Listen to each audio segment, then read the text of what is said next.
The high gods look on man and watch and choose. Yes, they know. The wise God, the high God, the transcendental God. Today's impossibles to the future's way.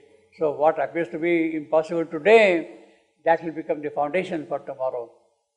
And because of that, his transience trembles with the eternal's touch. His various seed beneath the infinite's trade, the immortal's hand, their entries in his life because of that. See, great things he is telling. His transience tremble, his various seed, immortal's hand, their entries in his life, they enter and shape his life. The ambassadors of the unseen draw near, they bring messages of the unseen, draw near. A splendor sullied by the mortal air, love passes through his heart. A wandering guest, beauty surrounds him for a magic hour. He has visits of a large, revealing joy. Brief widenesses release him from himself. Brief widenesses release him from himself. Enticing towards a glory ever in front. So they are kind of attracting him glory further. Hopes of a deathless sweetness, live and live. So that is the great promise, assurance, consolation she is offering to him. His transient trembles, his barriers seed, immortals have their entries, ambassadors draw near, splendor enters the mortal air, beauty, etc., all that. His mind is crossed by strange discovering fire. Because of these rare intimations lift his stumbling speech to a moment's kinship with eternal word. A mask of wisdom circles through his brain, watering him with glimpses half divine. Well, with all that thing, what happens? He gets glimpses half divine. Okay, still is a mental being. half divine. He lays his hands sometimes on the unknown. That is man's aspiration. Constantly it is there. He communes sometimes with eternity. That is what the great rishis have done. They communed with eternity, with Brahman, with the transcendent. He lays his hand sometimes. The great mystics, they reach that. He lays his hand sometimes, therefore sometimes. When such great spirits come, the rishis come, the sages come, the mystics come. Sometimes with eternity. He communes sometimes with eternity. A strange and grandiose symbol was his birth, man's birth. Strange and grandiose. Grandiose because of these possibilities. Strange because of the way in which he has grown up. And immortality and spirit form and spirit room are pure perfection and a shadowless flame. Are these afflicted creatures mighty fate? So she is giving him full assurance. They are the mighty fate of this afflicted creature, this suffering creature, this death-struggling creature. He is afflicted creature, mighty fate. In him, the Earth Mother, again she is talking of the Earth Mother, the Mother of Evolution, who is carrying him forward through. In him, this is the phrase which appears only twice in Savitri, Earth Mother. Once here and once a little earlier than that. No. In him, the Earth Mother, she is drawn near the change. See, now he clarifies what that Earth Mother is. She is drawn near the change. That is the evolution. Foreshadowed in her dumb and fiery depth, a godhead drawn from her transmuted limb, an alchemy of heaven on nature's base. Alchemy of heaven on nature's base. That is the transmutation which is taking place because of the work of this Earth Mother. This is the transformation. The alchemy of heaven is transformation. The alchemy of heaven, Yes. that's the transformation. Well, towards transformation, transmuted limbs, yes. A goddess drawn from her transmuted limbs, an alchemy of heaven. An alchemy of heaven is for her transmuted limbs, foreshadowed in the dumb and fiery depths in the process of evolution. The change. Yeah. An alchemy of heaven on nature's base. This is what the Earth Mother sees. The Earth Mother's the Earth Mother has dumped in fiery depths. She is drawn near the change. She is seeing now that the change is taking place, is coming closer. But the Earth Mother has dumped in fiery depths. Foreshadowed in her dung. She has seen already that thing in the depths, in the fiery depths. The process of evolution is already anticipating such a change. Oh, because dump it's earth. Yeah. Earth or the change? Yes. What is dump? The earth is dump. Yes, but It's the Earth Mother. So Foreshadowed in her dung. See, foreshadowed in the earth. evolution is not expressing yet, but anticipating. Change. in the dump earth, Yes. even in the dump earth, the change is there. It has to come eventually. So this is the credit card of man and of Earth Mother Promise for the future. and of Earth Mother Promise for the future. for the future. Yeah. But when How man has done, what he has done, what are his possibilities, God is guide, etc., etc., Earth Mother is doing, so things are happening. So she is justifying the work which time has done so far. She is defending the work of time in a way. because she's doing that. Yeah. So She has to. And then now she is attending, she is addressing to Ashapati. Adept of the self-born, unfailing line. Adept. Ashapati is the adept now. She is addressing, until now she was addressing other things. Now she is addressing directly to Ashapati. He is the adept. Adept of the self-born, unfailing line. Self-born, unfailing line. his ancestors. Avatar after avatar, he has been coming, unfailing line. So the unfailing line are the avatars. Self-born, Swayambhu. He comes as an avatar, self-born, unfailing line, constant. He is carrying on the evolution. He is an adept of that. Leave not the light to die, the ages bore. The age is time, so she is defending time again, ages. Leave not the light to die, the ages go. Help still, humanity is blind and suffering die. Obey the Spirit's wide, omnipotent urge.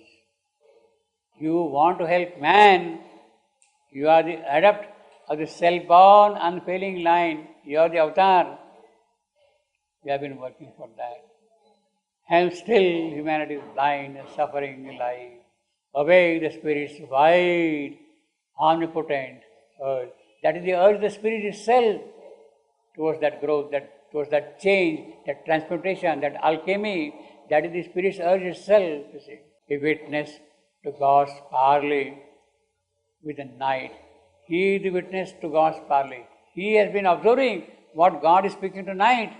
Ashwapati, the incarnate, the avatar, a witness to God's parley with the night. It learned compassionate from immortal form, and house desire the troubled seed of things. It is because of this desire that you are coming here. Obey the Spirit's wide, omnipotent.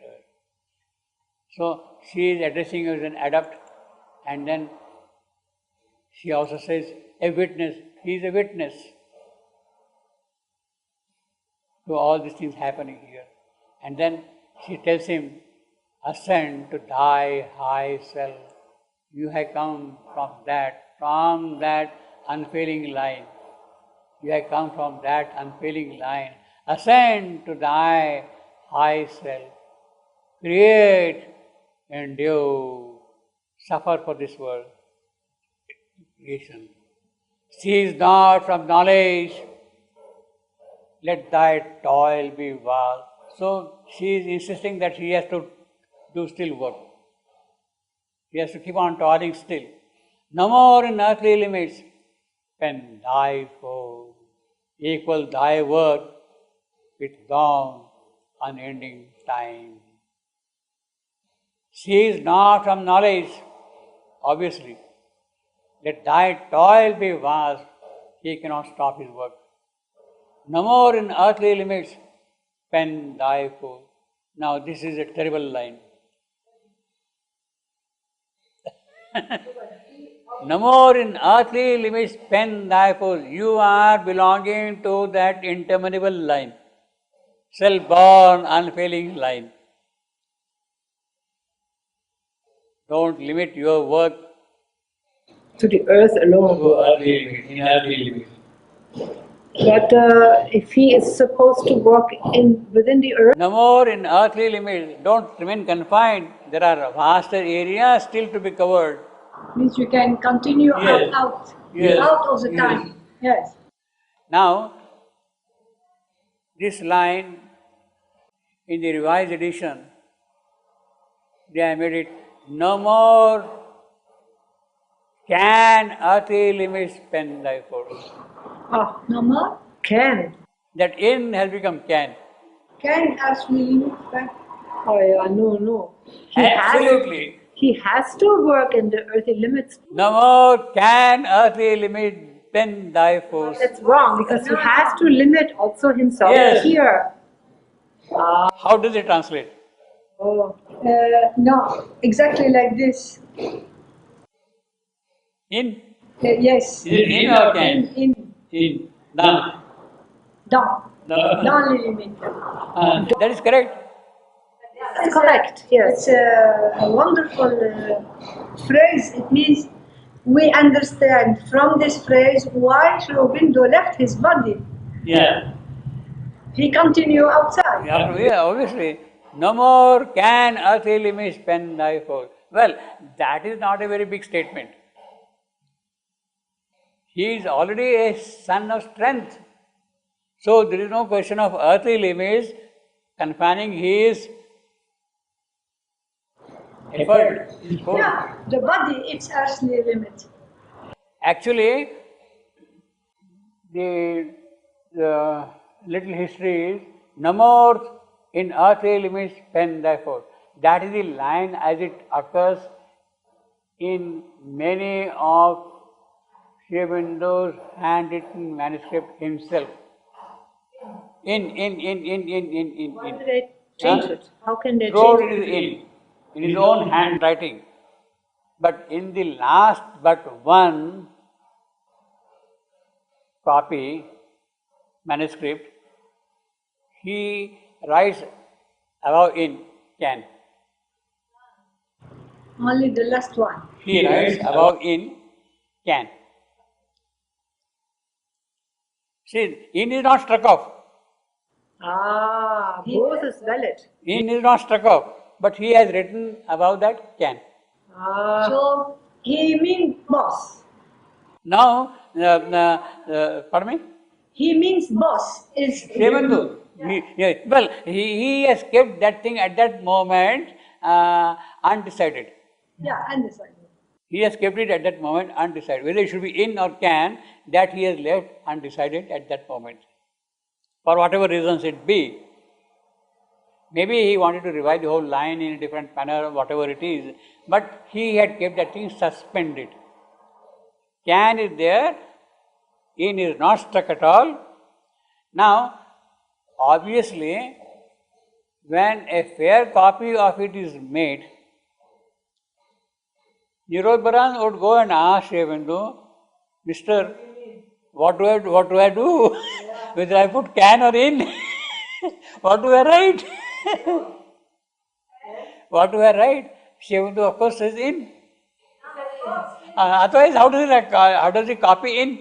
Exactly. He said this to Nirodharan. Well, that is how I will interpret it. Yeah. I mean, explain. Yes, of course. Sri Aurobindo said in. When Nirodharan is copying this line Yeah. in his Of course. book, He must. he must have consulted whether I put in or can. Yeah. He must have consulted. And at that time, he must have said in. Although he had kept, while writing that thing at that time, suspended, when the point was raised, he has decided already it should be in. It should be in. You see. No more in earthly limits pen thy force. See, all these sentences are imperative. Ascend to the highest self. That's why. Ascend to the highest. Cease not. No more in earthly limits pen thy force. They are all imperative. Absolutely. Equal the work. And not only that, so Nirodharan must have definitely consulted what should be taken. He has put in. Now this thing was typed, this thing was printed, this thing went through many stages of revisions and all that thing. Every time Sri Aurobindo heard it, no more in earthly limits pen thy force. And he has left it as it is. Not that he has forgotten can, he has left it as it is. So at one moment of time, he did propose an alternative, in or can, but then he ruled it out also. But I think also if he put it, it means at that time he felt that's also no more can limit. Earthly limits pen thy force. Yes, that's right. Yeah. Yeah. He has left it at that point. Maybe he would have expanded this line in another manner, added a couple of more explanatory lines for that.